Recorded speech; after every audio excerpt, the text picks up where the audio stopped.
ரிஷபராசி ரிஷப லக்ன அன்பு சொந்தங்களுக்கு வணக்கம். நான் உங்கள் அஸ்ட்ரோ புவனேஸ்வரி பேசுகிறேன்.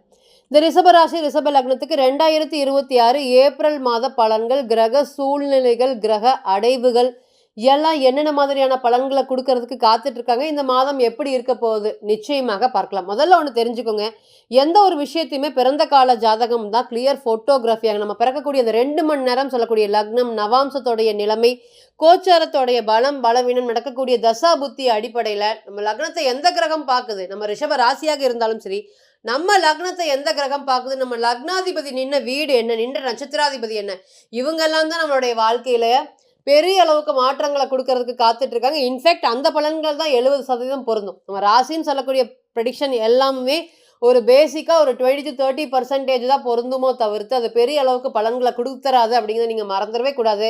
ரிஷபராசி மற்றும் ரிஷப லக்னம் ரொம்ப சாஃப்டான, காமான, எல்லாருக்கும் நல்லது நினைக்கக்கூடிய ராசி. எப்படி கடகம்னு சொன்னால் நம்ம தாய் அன்புன்னு சொல்கிறோம், அதுக்கு இணையான தாய் அன்பு ரொம்ப அதிகமாக இருக்கக்கூடிய ராசி.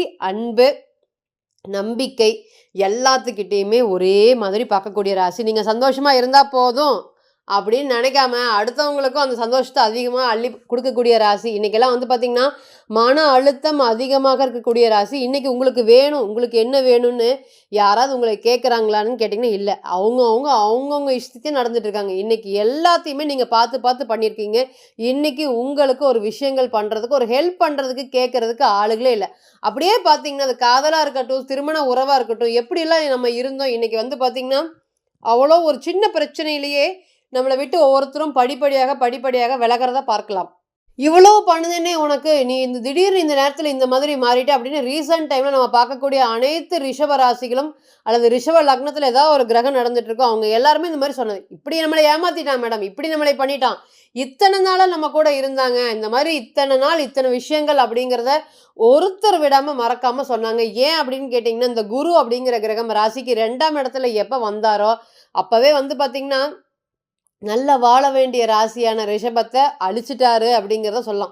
ரிஷபத்தை பொறுத்தவரையும் குரு அப்படிங்கிற கிரகம் வலுக்கவே கூடாதுங்க. அப்போ வலுத்தாருன்னா என்ன பிரச்சனைகளை கொடுப்பாரு, பணம் சார்ந்து, உறவு சார்ந்து, மனம் சார்ந்த போதிய வழிகள், என்னென்ன வழி இருக்குது, எதை அடித்தா உங்களுக்கு வலிக்கும் அதை அவர்கிட்ட எடுத்துகிட்டு போயிடுவார். நல்லா பாருங்கள், இத்தனை நாளாக கல்யாணத்தை பண்ணிக்கிறேன் அப்படின்னு ஹோப்பு கொடுத்தவங்களாம் இன்றைக்கி நீ யார் அப்படின்னு கேட்காம பிளாக் பண்ணக்கூடிய சுச்சுவேஷன் இன்றைக்கி நிறைய ரிஷபம் ஃபேஸ் பண்ணிகிட்டு இருக்கு. நிறைய மௌனம். இன்றைக்கி வெளியே யாருக்கிட்டையும் சொல்ல முடியாது. இப்போ நீங்கள் ஒரு விஷயத்தில் இருக்கீங்க, இந்த திருமண உறவுலேயே உங்களை நிறைய பேர் கசப்புகள் அப்படிங்கிறது நிறைய ஜாதகம் இப்போ ஃபேஸ் பண்ணிட்டு இருக்காங்க. நல்லா கேட்டிங்கன்னா யாருக்கிட்டையும் சொல்ல முடியல, என்னோட பர்சனல் விஷயங்களை யாருக்கிட்டையும் ஷேர் பண்ண முடியல, எல்லாரும் எப்படி எடுத்துக்குவாங்களேன்னு எனக்கு தெரியல மேடம், அதனால நான் யாருக்கிட்டையும் சொல்லாமல் மனசுக்குள்ளேயே புழுங்கி அழுகிறேன், இது கவலையெல்லாம் எனக்கு போகுமா அப்படிங்கிற மாதிரியான ரீசெண்ட் டைமில் நிறைய கேள்வி கேட்கக்கூடிய ஜாதகம். நம்ம பார்த்திங்கன்னா ரிஷப லக்னத்தில் பிறந்திருந்தாலும் அவருடைய ராசி வந்து பார்த்திங்கன்னா வேறு. அவர் கிட்டத்தட்ட 10 வருஷமாக ஒரே இடத்துல வேலை செய்கிறாரு, ஒரு பொண்ணுக்காக வேலை செய்கிறாரு. அந்த பொண்ணு அதே இடத்துல வேலை செய்யுது. நம்ம சொல்லும்போது சொன்ன இந்த பொண்ணோட கல்யாணம் நடக்கிறதுக்கு வாய்ப்புகள் ரொம்ப கம்மிங்க. அடுத்து சுட்டி காட்டக்கூடிய கிரகமும் தசா புத்தியும் இண்டிகேட் பண்ணலை அப்படின்னு அவர் 10 நிமிஷம் நம்மக்கிட்ட எதுவுமே பேசாமல் ஃபோனை லைன்லேயே வச்சுருந்தார். இல்லை மேடம், நான் 20 பேர்கிட்ட கேட்டிருக்கேன், கிட்டத்தட்ட எல்லாரும் கல்யாணம் ஆகும் அப்படிங்கிற மாதிரி சொல்கிறாங்க, நீங்கள் இப்படி சொல்கிறீங்களே அப்படின்னா, இல்லைங்க கிளியராக கல்யாணம் அப்படிங்கிறது இண்டிகேட் பண்ணவே இல்லை, நீங்கள் ரொம்ப கவனமாக இருக்கணும் மேடம். நான் 10 வருஷமாக அந்த பொண்ணுக்காக வந்து என்னுடைய சம்பாத்தியம் அனைத்துமே அந்த பொண்ணுக்கிட்ட தான் இருக்குது. சரி, நீங்கள் ரொம்ப கவனமாக இருங்க. ஏன்னா ரிஷபத்தை பொறுத்தவரை நமக்கு என்ன தேவைன்னு தெரியாது, அடுத்தவங்க என்ன, அந்த பொண்ணு நல்லா இருக்கணும், அந்த பொண்ணு எந்த ஃபினான்ஷியல் லெவலில் எந்த ஒரு வீக்கும் ஆயிடக்கூடாதுன்னு தான் சம்பாரித்த அத்தனை தொகையும் அந்த பொண்ணுக்கு போட்டு வச்சுருந்தார் அவர். அப்போ நம்ம சொல்லும் போது இந்த டீட்டெயில்ஸ் எல்லாம் சொல்லிவிட்டு இந்த மாதிரி ஜாதகத்தை நம்ம க்ளோஸ் பண்ணியிருந்தோம். இந்த மாதிரி விஷயங்கள் இருக்குது, கொஞ்சம் கவனமாக இருங்க, லெட்ஸ் சி, இந்த டைம் வரையும் பார்க்கலாம் அப்படிங்கிற மாதிரி டைம் கொடுத்துருந்தோம். இன்றைக்கி வந்து பார்த்திங்கன்னா அவர் ஃபோன் பண்ணும்போது நம்மக்கிட்ட ஒரு 10 நிமிஷத்துக்கு மேலே அழுகிறார். அந்த பொண்ணு எனக்கு தெரியாமல் இன்னொரு 10 நாளில் கல்யாணம் பண்ண போகுது மேடம், திடீர்னு என்கிட்ட வந்து என்னுடைய பெற்றோர் இப்படி சொல்லிட்டாங்க, என்னால் ஒன்றும் பண்ண முடியல, இந்த மேரேஜ் லைஃப்க்கு நான் போக போகிறேன், சாரி என்னை மன்னிச்சிருன்னு ஒரே மெசேஜ் தான் போட்டாங்க. நான் இப்போ என்ன பண்ணுறது மேடம், எனக்கு ஒன்றுமே புரியல, நாங்கள் பேசின மாதிரி எதுவும் ப்ரூஃப் எல்லாம் இல்லை, அவங்க அப்பா அம்மாட்டெல்லாம் நான் போய் பேச முடியாது, என்ன மேடம் பண்ணுறதுன்னு. இது மேரேஜில் எண்ட் ஆகாதுங்க, அப்படிங்கிறத நம்ம கிளியர் கட்டாக இண்டிகேட் பண்ணுறோம். அவரால் ஏற்றுக்க முடியல. ஏன்னா அவர் கொஞ்சம் நஞ்ச காலங்கள் இன்னைக்கு வயசு வந்து பார்த்தீங்கன்னா அவருக்கு 32. அவர் இந்த காதலில் விழுகும்போது 22. இதுக்கு எல்லாத்துக்கும் என்ன காரணம்? பேசிக்காக அடிப்படையாக அவர் என்ன லக்னத்தில் பிறந்தாலும் அவர் ராசி என்ன சொல்லுது? ஒருத்தரை விரும்பணும், அந்த இருக்கிறவங்களவே கடைசி வரையும் காப்பாற்றணும் அப்படிங்கிற அந்த ரிஷபம் அப்படிங்கிறது வந்து பார்த்தீங்கன்னா கிளியர் கட்டாக அந்த லக்னமும் லக்னாதிபதியும் வேலை செஞ்சிருக்கப்ப இன்னைக்கு வரையும் அவர் என்ன கேட்குறாரு? திருப்பி அந்த பொண்ணு கல்யாணம் ஆனாலும் திருப்பி வந்துருமா, ஏதாவது பிரச்சனையோட வந்து என்னோட வாழ்ந்துருமா அப்படிங்கிற மாதிரி ஒரு ஹோப்பாவது இருக்கா மேடம் அப்படிங்கிற மாதிரி கேட்டார். அதுக்கு எல்லாத்துக்குமே பதில் சொல்லிட்டு நம்ம ஜாதகத்தை க்ளோஸ் பண்ணோம். இதுலேருந்து என்ன சொல்ல வரோம் அப்படின்னு கேட்டிங்கன்னா, ஒரு தனிப்பட்ட ஜாதகம் தான். நம்ம எந்த அளவுக்கு வந்து பார்த்திங்கன்னா காதல், எந்த அளவுக்கு கல்யாணம், எந்த அளவுக்கு வந்து பார்த்திங்கன்னா பிஸ்னஸ், எந்த காலங்கள் நம்ம இம்ப்ரூவ்மெண்ட் பண்ணலாம், எந்த காலங்கள்லாம் ஸ்லோ பண்ணலாம், இதுக்கு எல்லாத்துக்குமே ஒரு கிளியர் ஃபோட்டோகிராஃபியாக பிறந்த கால ஜாதகம் தான் பதில் சொல்கிறதுக்கு கடமைப்பட்டிருக்குங்கிறது மறந்துடவே கூடாது.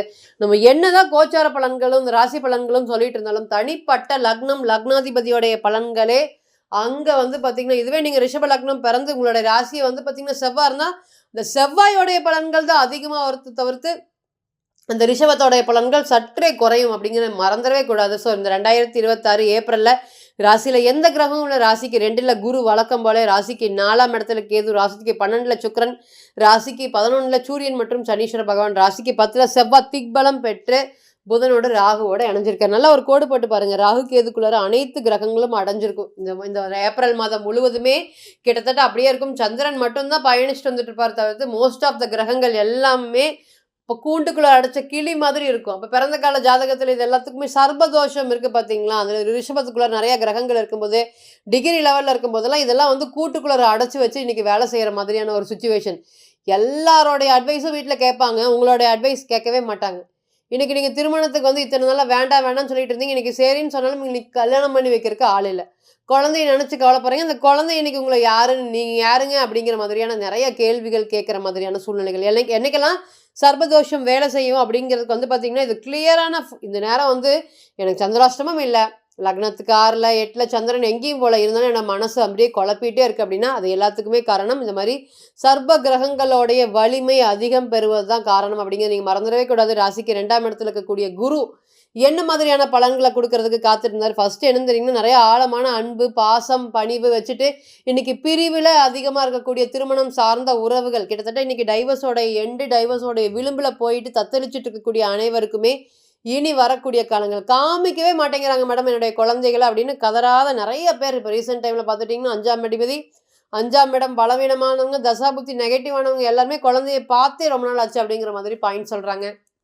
அதுக்கு எல்லாத்துக்குமே இனி வரக்கூடிய காலங்களில் லாஸ்ட் எண்டில் போயிட்டு காம்ப்ரமைஸ் ஆகி திரும்பி சேருவதற்கு அதிகபட்சமாக வாய்ப்பு இருக்குது.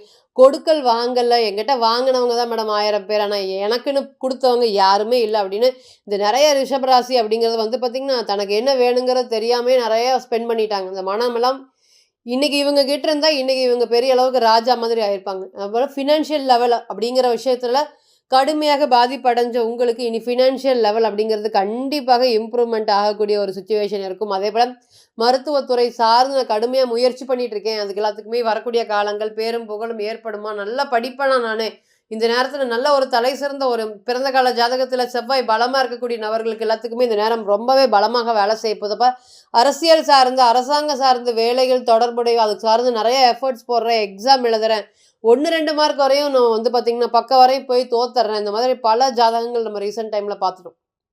அதுக்கு எல்லாத்துக்குமே இந்த டிரான்சிட் வந்து ஒரு யோகத்தை கொடுக்கறதுக்கு காத்துட்ருக்கு. ஃபினான்ஷியல் லெவல் நான் ஒரு டார்கெட் வச்சு அச்சீவ் பண்ணுறேன் அப்படி எப்போ அன்றைக்கி அச்சீவ் பண்ணுறேனோ அந்த அன்றைக்கி வந்து பார்த்திங்கன்னா டவுன் ஆயிடுறேன். மற்ற நாள் கூட அச்சீவ் பண்ணுறேன். நான் சொன்ன நேரம் எனக்கு பழிக்க மாட்டேங்குது.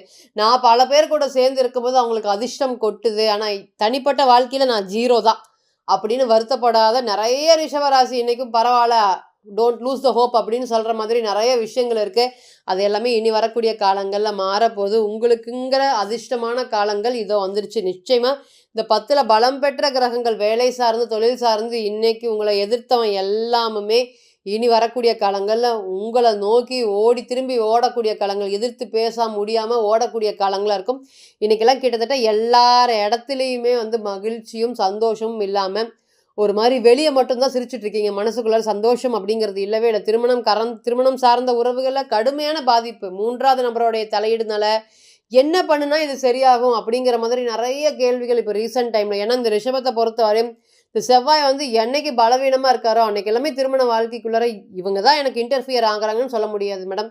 அந்த அளவுக்கு திருமண வாழ்க்கையில ப்ராப்ளம் அப்படிங்கிறத நான் ஃபேஸ் பண்ணிட்டு இருக்கேன் அப்படின்னு சொல்லக்கூடிய நபர்களுக்கு இனி இந்த திருமணம் வாழ்க்கை சார்ந்த பிரச்சனைகள் எல்லாமே படிப்படியாக குறையும். அதேபோல மருத்துவத்துறை நிறைய மெடிக்கல் எக்ஸ்பென்சஸ் ஆகுது அப்படின்னு சொல்றவங்களுக்கும் இனி ஃபினான்ஷியல் லெவல்ல இருக்கக்கூடிய மெடிக்கல் எக்ஸ்பென்சஸ் எல்லாம் படிப்படியாக குறையும். நிறைய நிம்மதியான தூக்கம் அப்படிங்கிறது இந்த காலத்துல வரும். ராகு கேது தோஷம் அதிகமாக வேலை செய்யறதுனால தேவையில்லாத பேசுனாங்கன்னா, தேவையில்லாத வாக்குறுதி குடுத்தீங்கன்னா, நிச்சயமாக வாழ்க்கையில பெரிய அளவுக்கு பாதிப்புகள் அப்படிங்கிறது கண்டிப்பாக வரும்.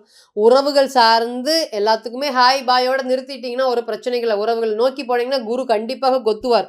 குரு கண்டிப்பாக வந்து பார்த்தீங்கன்னா, ராகு அளவுக்கு சீரக்கூடிய தன்மை அப்படிங்கிறது ரிஷபத்த பொறுத்தவரையும், துலாத்த பொறுத்தவரையும் குரு செய்வார் அப்படிங்கிறத நீங்க மறந்துடவே கூடாது. நெறைய ரிஷப ராசி கீழ விழுந்ததுக்கு அனைத்துக்குமே காரணம் இந்த குரு தான். அப்ப குருங்கிறது இயற்கையான சுபகிரகம். அவர் அப்படி பண்ண மாட்டாரு அப்படிங்கிற மாதிரி நம்ம சொன்னாலுமே, இன்னைக்கு குரு இருக்கக்கூடிய சிச்சுவேஷன்ல பேசும்போது ரொம்ப கவனமாக இருக்கணும். யார் யார்கிட்ட என்னென்ன பேசணும் அப்படிங்கிறத கவனமாக பேசணும். கவனமாக பேசுறதுனால வாழ்க்கை தரம் நிச்சயமாக உயரத்துக்கு அழைத்து கொண்டு போவார். ஏன்னா, அவர் 11ஆம் அதிபதியும் கூட அப்படிங்கிறத நீங்க மறந்துடவே கூடாது. ஸோ தனிப்பட்ட ஜாதகம் தான் ஒரு கிளியர் ஃபோட்டோகிராஃபியாக ஒரு பதில் சொல்லும். நமக்கு சொல்லக்கூடிய கோச்சாரம் அனைத்துமே நகர்ந்து கொண்டே இருக்குமா. அப்ப பிறந்த கால ஜாதகத்துல வந்து பார்த்தீங்கன்னா, என்ன தசை, என்ன புத்தி, என்ன அந்தரம், கிரகங்களுடைய பலம், பலவீனம், நவாம்சத்தோடைய நிலைமை, இன்னைக்கு டிரான்சிட்டோடைய இந்த ராசியோடைய நிலைமை இது எல்லாத்துக்குமே பொறுத்தவரை பலன்கள் மாறுபடும். ஸோ தனிப்பட்ட ஜாதகத்தை நீங்கள் ஆலோசனை பண்ண விருப்பப்பட்டீங்கன்னா கீழே இருக்கக்கூடிய நம்பருக்கு காண்டாக்ட் பண்ணுங்க. நான் வணங்கக்கூடிய நரசிம்மர் உங்கள் எல்லோருக்குமே நல்ல வளமான வாழ்க்கையை ஏற்படுத்தி தர நான் நிச்சயமாக பிரார்த்தனை பண்ணிக்கிறேன். மீண்டும் ஒரு பதிவில் உங்களெல்லாம் சந்திக்கும் வரை உங்களிடமிருந்து விடைபெறுவது உங்கள் அஸ்ட்ரோ புவனேஸ்வரி. நன்றி, வணக்கம்.